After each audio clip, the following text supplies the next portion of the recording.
It is the kind of allegation that does not just shake a throne, it shakes the very foundation of the Nigerian Federation, striking at the heart of the most revered traditional institution in the country.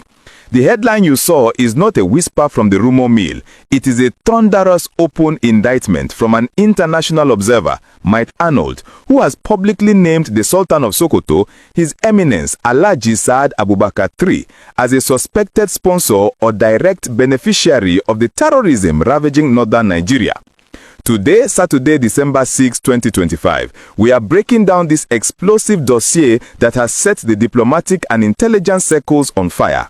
We are looking at the specific, damning checklist of innocence that Arnold has challenged the Sultan to meet, and we are connecting the dots between the Sultan's mysterious military past in Pakistan and the current Lakurawa invasion that is swallowing his domain. To understand the gravity of this moment, you have to realize that Mike Arnold is not just throwing stones, he is launching a precision missile at the credibility of the spiritual leader of Nigeria's 100 million Muslims. In a statement that has gone viral, Arnold argued that if the Sultan is truly innocent of the bloodshed happening under his watch, if he is not complicit in the slaughter of Christians and innocent villagers, he can prove it easily by taking specific actionable steps. But Arnold's conclusion is chilling. In my humble opinion, his continued refusal to do so points to his guilt. This is a direct accusation of tacit approval of genocide. Let's dissect the Pakistan connection, because this is the part of the accusation that has intelligence analysts sitting up. Arnold challenged the Sultan to produce verifiable records of his work as a brigadier general in Pakistan and Afghanistan. Now, why is this significant? We have verified that before he ascended the throne in 2006, Saad Abubakar served as Nigeria's defense attaché to Pakistan from 2003 to 2006, with accreditation to Afghanistan, Iran, and Saudi Arabia. This was the peak of the global war on terror, a time when that region was the headquarters of Al-Qaeda and the Taliban. Arnold is asking a dark question. What exactly did he do there?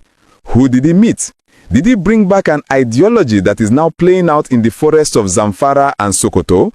The insinuation is that the radicalization we see in the north today might have roots in those diplomatic years, and the refusal to open those files is fueling the suspicion that the Sultan might still be thinking like a general with a hidden agenda. Then there is the issue of fatwas. Arnold needs a simple demand. Issue fatwas against it. Declare killing of infidels to be haram. For years, critics have asked why the Sultanate has been relatively quiet or generic in its condemnation of religious violence. When Deborah Samuel was killed in Sokoto or blasphemy, the silence from the palace was deafening to many. Arnold is arguing that as the supreme head of the Islamic faith in Nigeria, the Sultan has the power to stop the religious justification for these killings with a single decree. By refusing to issue a specific fatwa declaring the killing of Christians as haram, Arnold argues he is giving the killers a theological pass. He is accusing the Sultan of repudiating radical imams only in private, while allowing them to radicalize youths in public. We also have to look at the mineral resources angle. Arnold challenged the Sultan to mobilize against the vast looting of minerals from his domain. This connects directly to the Lakurawa terror group we have been tracking. Security reports confirm that these terrorists are not just killing for sport. They are securing illegal gold mining sites in Zamfara and Sokoto. The northern governors recently called for a ban on mining, but Arnold's point is sharper. How can vast looting happen in the Sultan's backyard without his knowledge? In the traditional structure of the north, the emir knows every stranger who enters his domain.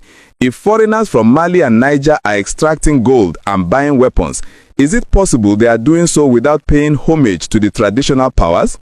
The accusation here is one of direct beneficiary, that the blood money from the mines might be flowing upwards.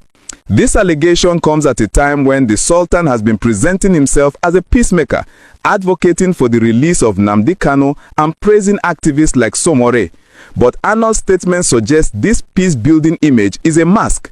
He accuses the Sultan of showing not even a hint of moral outrage for the atrocities committed against the innocent. He paints a picture of a leader who is comfortable dining with presidents in Abuja while his own people are slaughtered by Lakurawa and bandits in the villages. The recent invasion of villages in Tangaza and Gudu, where terrorists imposed their own government and collected taxes, happened just kilometers from the Sultan's palace. How does a former brigadier general allow a foreign army to occupy his land unless he is complicit or compromised? The Lakurawa factor is particularly damning. Reports indicate that this group was initially invited by local leaders in 2017 to fight bandits. If the Sultan's district heads invited these foreign fighters who have now turned into monsters, does the ultimate responsibility not lie with the Sultan? Arnold's checklist demands that he work with authorities to identify, locate, and bring the terrorists to book. The implication is that the Sultan knows who they are, knows where they are, but is refusing to give them up. It suggests a protection racket where the traditional institution shields the terrorists from the military onslaught. This expose forces us to rethink the entire security architecture of Nigeria. If the accusations are true, even partially, it means the war against terror is unwinnable because the enemy is inside the command center. It means that every time the military plans an attack, the information might be leaking from the very palaces they are trying to protect. It explains why the banditry has lasted for over a decade, despite billions of dollars spent on security. Arnold is essentially saying, you are not fighting ghosts, you are fighting the Sultan's foot soldiers. The silence of the Sultanate in the face of such a specific itemized accusation will only fuel the fire. Mike Arnold has drawn a line in the sand. He says these are easy and a no-brainer for any blameless person. By listing actions that are within the Sultan's power, issuing a fatwa, releasing military records, exposing sponsors, he has cornered the monarch. If the Sultan ignores this, it looks like arrogance or guilt. If you respond, he validates the accuser. So, as we watch the Northwest burn, we must ask, is the Sultan a victim of a chaotic system, or is he the architect of the chaos? Is he a helpless traditional ruler, or is he the powerful general pulling the strings of a holy war? Mike Arnold says the evidence points to guilt. And until the Sultan issues that fatwa, exposes those sponsors, and opens his Pakistan files, that dark cloud of suspicion will remain over the throne of Sokoto. What do you think? Is Mike Arnold's accusation a brave truth or a reckless conspiracy theory? And should the Sultan be compelled to release his military records from Pakistan? Let me know your thoughts in the comments. We will keep digging until the truth is unearthed.